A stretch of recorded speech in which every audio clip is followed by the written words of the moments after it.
Iba pa rin pala yung pakiramdam pag nakakalabas ka. Ay, sarap. Sarap ng pakiramdam. Parang napakaliwalas yung parang nawala ba yung pagod mo. Ay, dapat ganito lagi. Once a week lang naman ako mag-day off, kaya dapat pala nilalabas ko yun. Yan guys, dito sa beach. Sarap ng hangin. Sarap.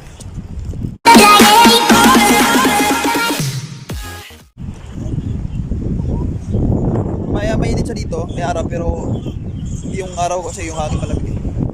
White peak yung araw. Yan, yung mga sigar dito.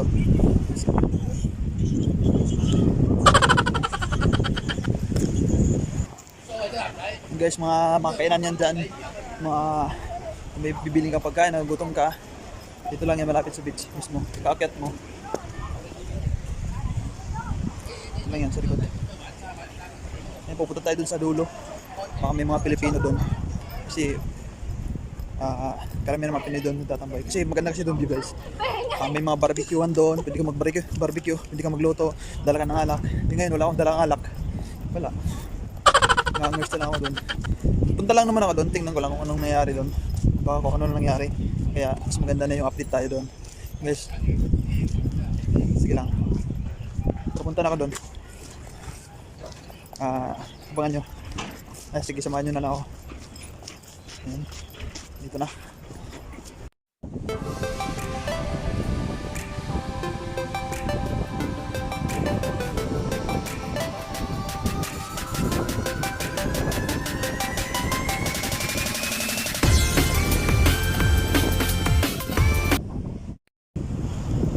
Wow! Sarap! Sarap ng hangin. Napakasarap. Masarap pakiramdam na tanggal lahat ang pinagpaguran mo sa isang linggo. Tanggal ah. Dapat guys, ganun gawin nyo. Para yung stress nyo, hindi may ipon may labas. Kasi every week may stress tayo sa buhay. Kailangan every week din may labas. Tulad yan. Tulad ako ngayon. Stress ako. Kaya nilalabas ko dito. Sarap ng hangin. Parang nawala. Sarap. Woo! Sarap.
Guys, ito na ata yung pinaka-relax ko na araw na day off ko.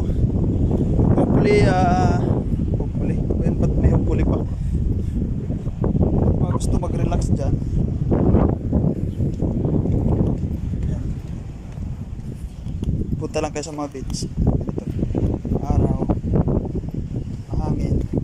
Huwag kayo mag-inom kasi yung mag-inom na yun, hindi nakaka-relax yan. Nakakapagpaliw yan. Sakit ako ulo nila.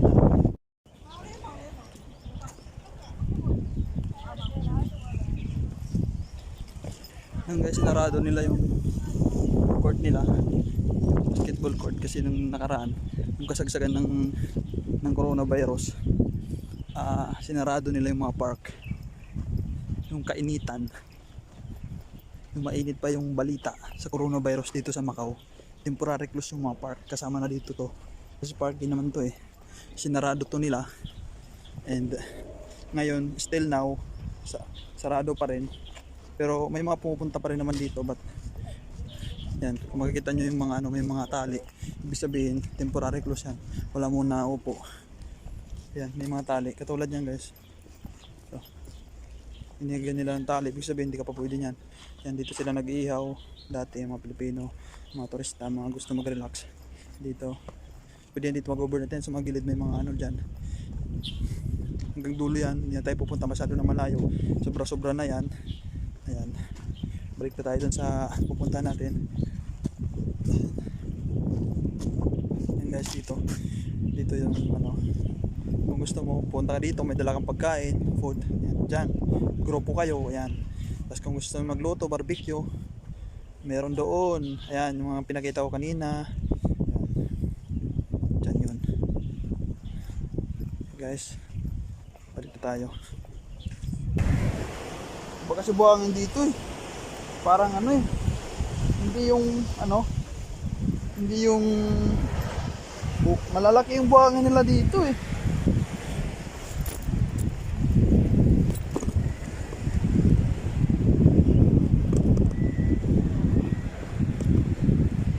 Ay, sarap. Sarap mag-relax, guys. Sarap.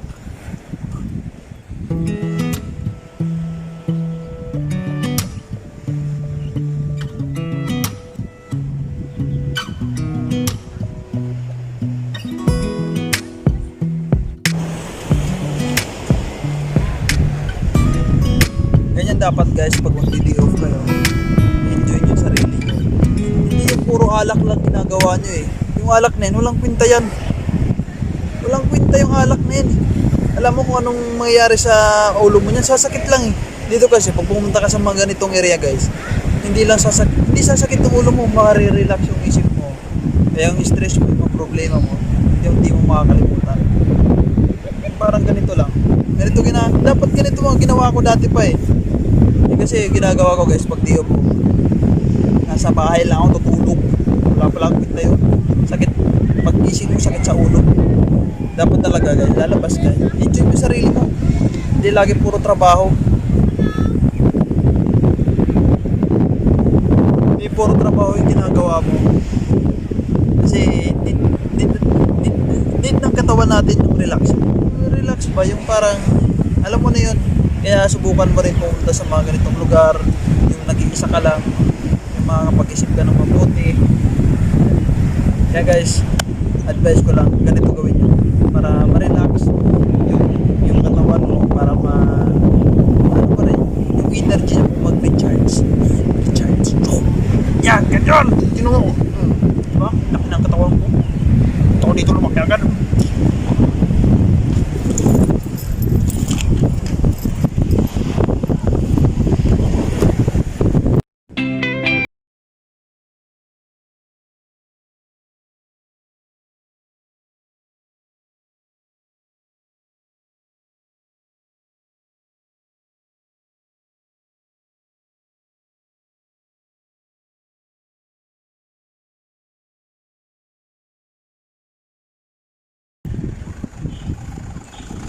Yung guys, yung makikita nyo dyan, CR yan.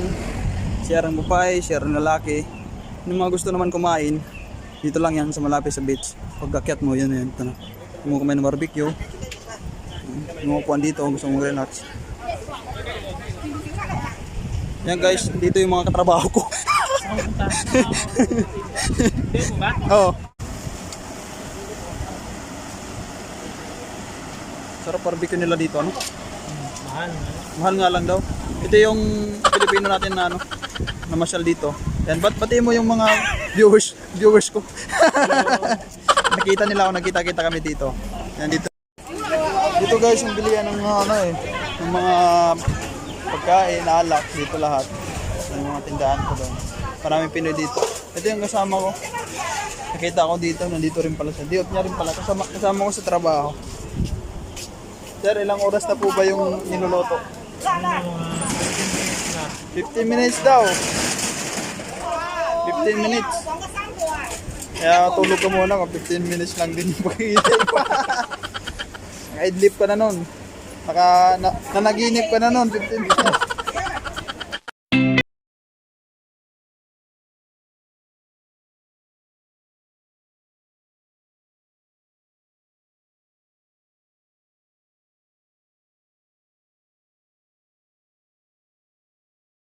Hi guys, andito tayo sa isang beach. Kanina kasi nandun tayo dun sa ano, doon. Nandun tayo kanina, ngayon nandito tayo. Yung tinuro ko kanina na maganda, ngayon nandito na tayo. Hey guys, tingnan natin kung totoo bang maganda. Hey guys, pakita ko na. Pakita ko na sa inyo. Maganda natin dito. Natin siya dito may CR mga po. Kaya kung may CR ka walang problema. Yan. Pwede rin dito mamingwit guys. Mga namimingwit doon. Mga Chinese. Di ba lang sa Pilipino. Kung sa Pilipino o sa mga foreigner kung pwede. But Chinese nakikita ko dito namimingwit sila eh. Sa kanila siguro pwede. Di ba lang sa atin. Yes, pakita ko.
Ayan guys, tapos na tayo sa paggagala dito sa lugar na to. Ayan, maganda pala yung view dito.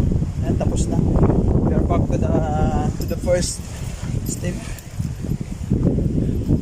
Balik tayo kung saan tayo nag-umpisa at hanggang doon na lang. Ayan. Guys, tapos na. Thank you so much. Sana nagustuhan nyo yung lugar. Yung mga gusto pumunta sa Macau, punta lang sa beach. Ayan, maganda yung view dito. Talagang hindi mo pigilan makapag-picture dito. Ang ganda. Sayang lang wala akong photographer. Wala akong kasama, ako lang mag-isa. Kung makita yung mga picture, nakisuyo lang ako sa mga Chinese. Yan guys, ang ganda. Ganda talaga. Wala nga lang matusan. Yan guys, hanggang dito na lang. Thank you so much.